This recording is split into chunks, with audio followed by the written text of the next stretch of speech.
Hello students, आज इस video में हम करने जा रहे हैं 3 महाद्वीपों में फैला हुआ साम्राज्य यानी कि एन एम्पायर अक्रॉस 3 कॉन्टिनेंट्स के ऊपर मल्टीपल चॉइस क्वेश्चंस की क्विज़ का पार्ट नंबर 2। तो अगर आप अपनी परीक्षाओं में बेहतरीन अंक पाना चाहते हैं तो उसके लिए जो है आप इस क्विज़ को मेरे साथ साथ खेलिए और इसके नोट्स भी बनाइए। तो शुरू करते हैं क्विज़ को। पहला क्वेश्चन है, रोमन इतिहास को जानने के स्रोत हैं यानी कि sources for knowing Roman history are.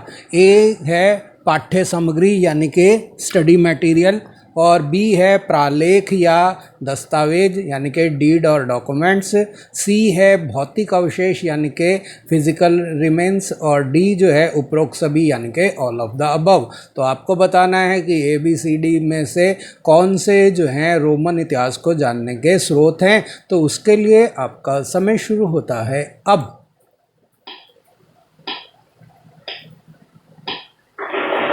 तो इसका सही जवाब है डी, उपरोक्त सभी, यानी कि यहाँ रोमन इतिहास को जानने के लिए वहाँ पर जो स्टडी मटेरियल यानी कि पाठ्य सामग्री, प्रालेख या दस्तावेज यानी कि डीड और डॉक्यूमेंट्स, और भौतिक अवशेष यानी कि जो इमारतें वगैरह फिजिकल रिमेन्स मिले हैं, वो सभी जो है रोमन इतिहास को जानने में मदद करते हैं। क्वेश्चन नंबर 2 है, रोमन और ईरानी साम्राज्यों को कौन अलग करता था? Who separated the Roman and Persian empires? A है फ्रांस, और बी दजला नदी के किनारे की पतली पट्टी यानी कि thin strip along the tigris river, और सी है फरात नदी के किनारे की पतली पट्टी यानी कि thin strip along the Euphrates river, और डी है प्रशांत महासागर यानी कि पैसिफिक ओशन। तो आपको बताना है कि ए बी सी डी में से कौन सी जगह जो है ये रोमन और ईरानी साम्राज्यों को अलग करती थी यानी कि उनके बीच में स्थित थी। तो उसके लिए आपका समय शुरू होता है अब।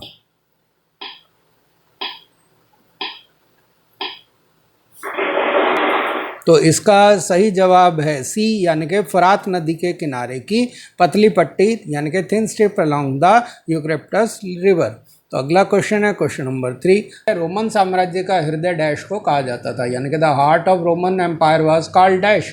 ए है भूमध्य सागर यानी कि मेडिटेरियन सी, बी है काला सागर यानी कि ब्लैक सी, तीसरा सी जो है लाल सागर यानी कि रेड सी, और डी है अटलांटिक महासागर यानी कि अटलांटिक ओशन। तो आपको बताना है ए बी सी डी में से कौन जो है वो रोमन साम्राज्य का हृदय था यानी कि heart of the Roman Empire का मतलब ये हुआ कि वो उस साम्राज्य के मानचित्र पे देखने में उनके बीच में स्थित है। तो वो कौन सा है? तो उसके लिए आपका समय शुरू होता है अब।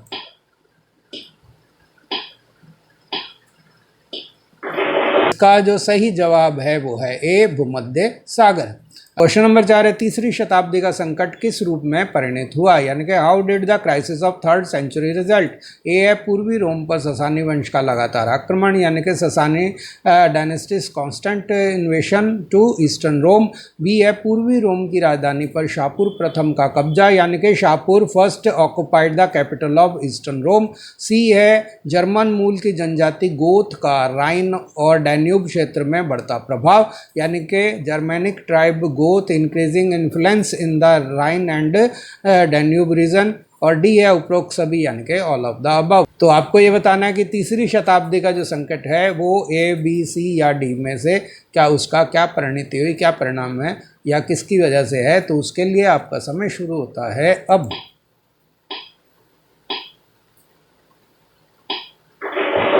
तो इसका जो उत्तर है वो है डी, यानी उपरोक्त सभी यानी कि ऑल ऑफ द अबव। यानी कि तीसरी शताब्दी में रोमन साम्राज्य के ऊपर जो संकट आया उसका कारण जो है ईरान के अंदर जो ससानी वंश था उसकी आक्रमणकारी नीति थी जिसने पूर्वी रोम पर लगातार हमले करे और रोमन शक्ति को बहुत नुकसान पहुंचाया और उसके साम्राज्य का काफ़ी हिस्सा जो है उन्होंने अपने अधिकार में ले लिया।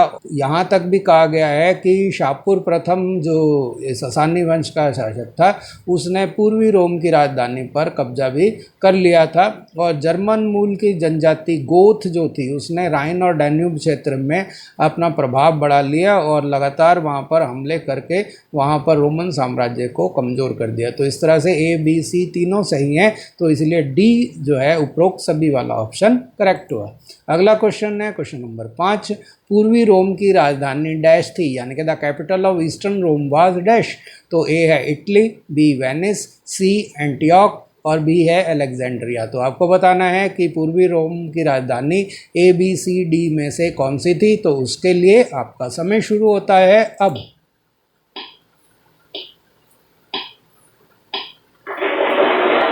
तो इसका जो सही जवाब है वो है सी एंटियोक। तो एंटियोक जो है वो पूर्वी रोम की राजधानी थी।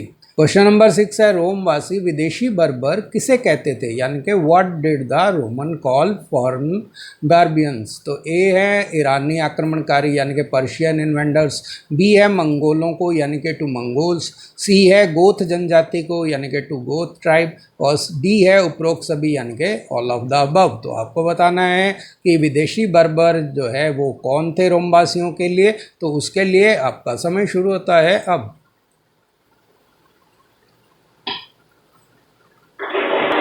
तो इसका जो सही जवाब है वो है सी गोथ जनजाति।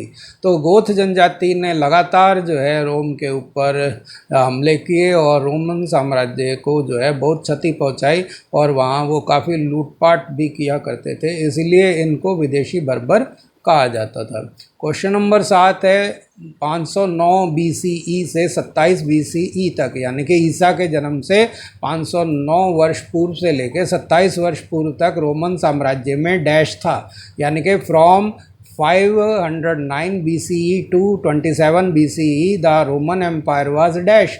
ए है राजतंत्र यानी कि मोनार्की, बी है गणतंत्र यानी कि द रिपब्लिक, सी है लोकतंत्र यानी कि डेमोक्रेसी, और डी है तानाशाह राज यानी कि डिक्टेटरशिप। तो आपको बताना है कि ए बी सी डी में से कौन सा सही है। तो उसके लिए आपका समय शुरू होता है अब।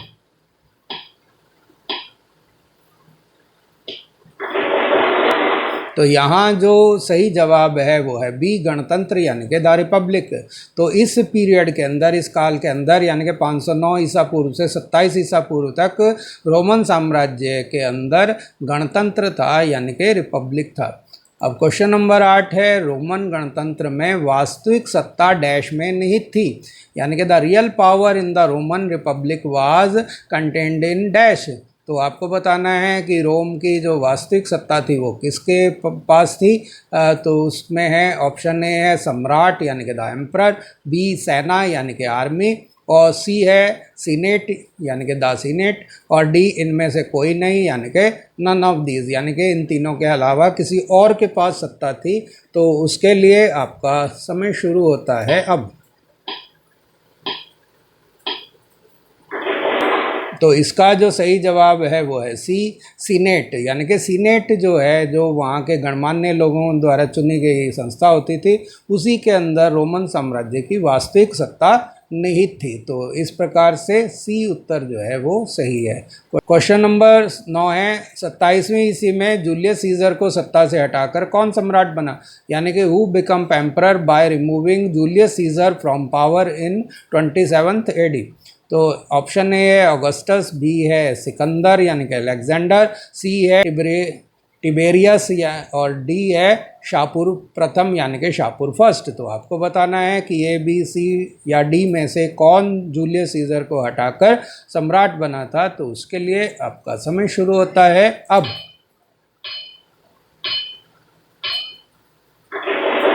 तो इसका जो सही जवाब है वो है ए ऑगस्टस। तो ऑगस्टस जो उसका गोद लिया हुआ पुत्र था, उसने अपने पिता जूलियस सीजर को अपने जो पिता थे गोद लिया जिन्होंने, उसको जूलियस सीजर को हटाकर उनकी जगह जो है वो ऑगस्टस के नाम पर शासन करने लगा। क्वेश्चन नंबर 10 है, सिकंदर के पश्चात भारत विजय का स्वप्न किस रोमन सम्राट ने देखा था, यानी कि which Roman emperor dreamed to conquering India after Alexander. तो जैसा आप जानते हैं सिकंदर ने भारत विजय की प्रयास किया और वो जीतता हुआ जो है सिंध तक पहुंच गया था, लेकिन फिर वहां से जो है वो वापस लौट गया क्योंकि उसकी सेना ने आगे बढ़ने से इनकार कर दिया था। उसके बाद किस रोमन सम्राट ने भारत विजय का सपना देखता था, लेकिन उसने कहा कि वो सिकंदर जैसा जवान नहीं है, इसीलिए उसने इस सपने को त्याग दिया। तो वो कौन था? उसके लिए ऑप्शन है ए टिबेरियस और बी है ऑगस्टस, सी है जूलियस सीजर और डी है ट्राजन। तो आपको बताना है कि वो टिबेरियस था, ऑगस्टस था, जूलियस सीजर था या ट्राजन था। तो उसके लिए आपका समय शुरू होता है अब।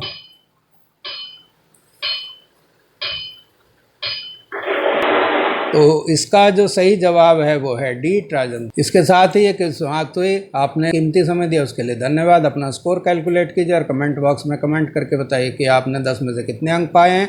और इस चैनल पे अगर आप नए हैं तो इसे सब्सक्राइब कर लीजिए ताकि इसी प्रकार के और बहुत सारे अच्छे ज्ञानवर्धक वीडियो आपको मिलते रहें। और लाइक का बटन ज़रूर दबाइए और अपने साथी मित्रों के साथ ज़्यादा से ज़्यादा शेयर कीजिए। धन्यवाद।